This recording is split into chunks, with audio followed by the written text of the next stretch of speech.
अस्सलाम वालेकुम। अल सऊदिया तिब्बी फाउंडेशन के साथ मैं हूँ आपकी होस्ट हिफ्ज़ा ताहिर। हमारी हमेशा से कोशिश रहती है कि आप लोगों के लिए कुछ ऐसे नुस्खे लेकर आएँ, कुछ ऐसे टॉपिक्स लेकर आएँ जो कि आपको आपकी डेली लाइफ में इस्तेफ़ादा पहुँचाए। आज का जो हमारा टॉपिक है और उससे मुतल्लिक जो नुस्खा है और जो अद्वियात हैं वो हैं गुर्दे और पथरी से मुतल्लिक। पित्ते में पथरी का जो इशू है वो ख़ास तौर पे हमारी ख़वातीन में देखा जाता है बहुत ज़्यादा। 40 साल से ऊपर जो एज क्रॉस कर जाती हैं लड़कियां या ख़वातीन, उनके अंदर ये इशू हमें देखने में आता है। और अगर हम बात करें दवाइयों की तो डॉक्टर्स दवाइयों के साथ साथ कुछ ऐसी ग़िज़ा भी बंद कर देते हैं जो कि हम खाए बगैर नहीं रह सकते, जिसके अंदर गोश्त है, अंडे हैं, पालक है और दीगर कुछ सब्ज़ियां हैं, टमाटर वगैरह। ऐसे में अगर हम बात करें तो क्या करना चाहिए, हमें इस्तेमाल करना चाहिए अंजीर का। अंजीर जो है वो गुर्दे के तमाम मसलों का हल है।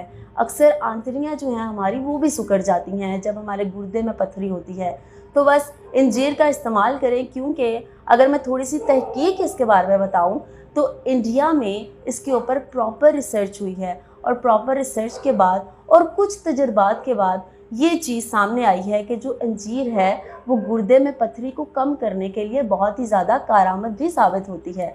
अगर मैं इसका नुस्खा आपके साथ डिस्कस करती जाऊँ, देख के पढ़ूंगी क्योंकि नुस्खा गलत नहीं होना चाहिए, हमारे जो देखने वाले हैं उन तक सही सही इन्फॉर्मेशन जानी चाहिए। गुर्दों के लिए एक नुस्खा है वो मैं आपको बताती जाती हूँ। बाज़ दफ़ा जो है वो गुर्दों में दुबलापन आ जाता है, उसके लिए आप 3 बादाम, 1 अखरोट की गिरी और 4 दाने इंजीर बतौर दवा अपने ग़िज़ा के तौर पे खाइए। अक्सर ऐसे होता है कि इस इशू की वजह से आपकी जो खुराक की और खून की नालियाँ हैं वो तंग हो जाती हैं और जो गुर्दे हैं वो सिकुड़ना शुरू हो जाते हैं, अपना काम सही तरीके से नहीं कर पाते और यूरिन जो है वो पास आउट भी थोड़ा सा कम होता है, ब्लड प्रेशर का इशू बढ़ जाता है। तो इंजीर के दाने मुसलसल खाने की वजह से ये जो मर्ज़ है ये डे बाय डे दूर होता जाता है। फिर भी इसके साथ साथ आप अपने किसी डॉक्टर से या तबीब से मशवरा कर लें। और अगर आपको मज़ीद इसके बारे में थोड़ी सी इन्फॉर्मेशन चाहिए या अद्वियात नहीं मिल रही तो हमारा अल सऊदिया गुर्दा कोर्स है, जो कि नंबर आपकी स्क्रीन पर चल रहे हैं, उन पर कांटेक्ट करें, वहाँ से आपको ये अद्वियात आराम से मिल जाएंगी।